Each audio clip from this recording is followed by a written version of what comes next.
एक बार की बात है, यमराज अपने यमदूत को धरती पर एक औरत को लेने के लिए भेजते हैं। जब वह धरती पर उस औरत के पास पहुंचते हैं तो वो देखते हैं कि उस मृत शरीर के पास दो बच्चियां होती हैं। एक बच्ची अपनी माँ के साथ खेल रही थी और एक बच्ची रोते रोते सो गई थी। वह देखकर यमदूत को अच्छा नहीं लगा और वह उस मृत शरीर को लिए बिना ही यमलोक चले गए। वहां जाकर वह यमराज को बोले कि हे प्रभु, क्या हम उस मृत शरीर में थोड़े समय के लिए जान नहीं डाल सकते, क्योंकि उसकी बेटियां बहुत ही छोटी छोटी सी है। पिता न होने के कारण वह अनाथ हो जाएंगी। यमराज जी बोले कि तुमने उस मृत्यु शरीर को न लाकर अच्छा नहीं करा। यह करके टीम परमात्मा के काम में विघ्न डाल रहे हो। इसके लिए तुम्हें सजा दिया जाएगी। यमराज द्वारा सर्दी के कपड़े न दिए जाने पर यमदूत ठंड के मारे ठिठुर रहा था। उसी समय वहां से एक व्यक्ति जा रहा होता है।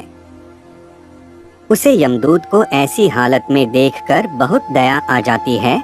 उस व्यक्ति के हाथ में एक कंबल था जो कि वह अपने बच्चों के लिए ले जा रहा था, परंतु उसे दया आ जाती है और वो वह कंबल यमदूत को दे देता है और उसे अपने साथ घर चलने के लिए कहता है। जब वह व्यक्ति घर पहुंचता है तब उसकी बीवी उससे पूछती है कि क्या तुम बच्चों के लिए कंबल नहीं लाए। तब वह व्यक्ति बताता है कि यह कंबल मैंने इनको दे दिया। तब उस व्यक्ति की बीवी गुस्सा होकर बोली कि इस कंबल की ज्यादा जरूरत इन बच्चों को है। यमदूत मन ही मन में हंसने लगा और कहने लगा कि इनको नहीं पता कि इनके घर यमदूत आया है। वह व्यक्ति चमड़े के जूते बनाया करता था और वहां रहते रहते यमदूत भी यह बनाना सीख गया। यमदूत इतने अच्छे चमड़े के जूते बनाया करता था कि सभी लोग उनसे चमड़े के जूते बनवाने आते थे। एक बार उस नगर के राजा ने अपने सिपाही को उस व्यक्ति के घर भेजा।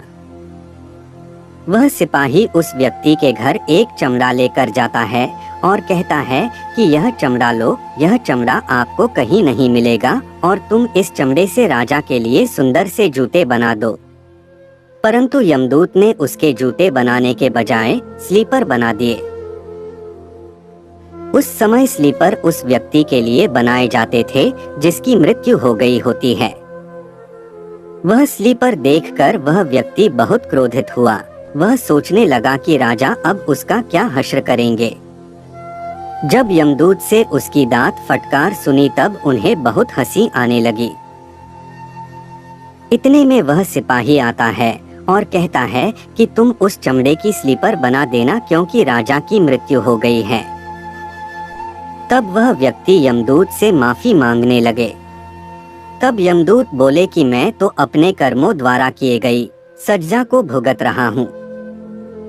काफी समय बाद उस व्यक्ति की दुकान पर एक लड़की आई अपनी दो बेटियों के साथ। वह लड़कियां अपनी शादी के लिए जुत्ते बनवाने आई थी। उन लड़कियों को देखते ही यमदूत को याद आता है कि यह वही लड़कियां हैं जो उस मृत महिला के पास रो रही थी। तब यमदूत उस महिला से पूछते हैं कि यह बच्चियां कौन है। तब वह बताती है कि यह लड़कियां अनाथ है। इनके पैदा होते ही 2 साल बाद इनकी माँ इनको छोड़कर चली गई थी। मेरे पास भी संतान नहीं थी, इसलिए मैंने उन्हें गोद ले लिया और मेरे पास बहुत संपत्ति है और आगे जाकर यही दोनों मेरी संपत्ति की मालकिन बनेगी। तब यमदूत को खुद पर हंसी आई। उसे अपनी मूर्खता का एहसास हुआ। तब वह 3 बार हंसा। फिर वह व्यक्ति यमदूत से कहता है कि अब आप 3 बार हंस चुके हो, अब आप मुझे अपनी हंसी का कारण बताएं। तब यमदूत उस व्यक्ति को सारी बात बताता है और कहता है, आज मुझे पता चला कि जो होता है अच्छे के लिए होता है, जो हो रहा है वो भी अच्छा हो रहा है और जो होगा वो भी अच्छे के लिए होगा। परंतु अगर कोई किसी महिला के साथ गलत कर रहा है उसके साथ अन्याय कर रहा है तो वह अच्छा नहीं है। दोस्तों, यही आज की सच्चाई है। अन्याय को सहन नहीं करना चाहिए, अन्याय के खिलाफ आवाज उठानी चाहिए। परंतु इस स्थिति में यह नहीं सोचिए कि जो हो रहा है अच्छे के लिए हो रहा है। इस समय आपको अन्याय के लिए आवाज उठानी चाहिए। एक बात जरूर याद रखिए कि परमात्मा हमें हमारे कर्मों का ही फल देते हैं। परमात्मा जो भी करता है अच्छे के लिए ही करता है। अंत में यही है कि जो भी होता है अच्छे के लिए होता है।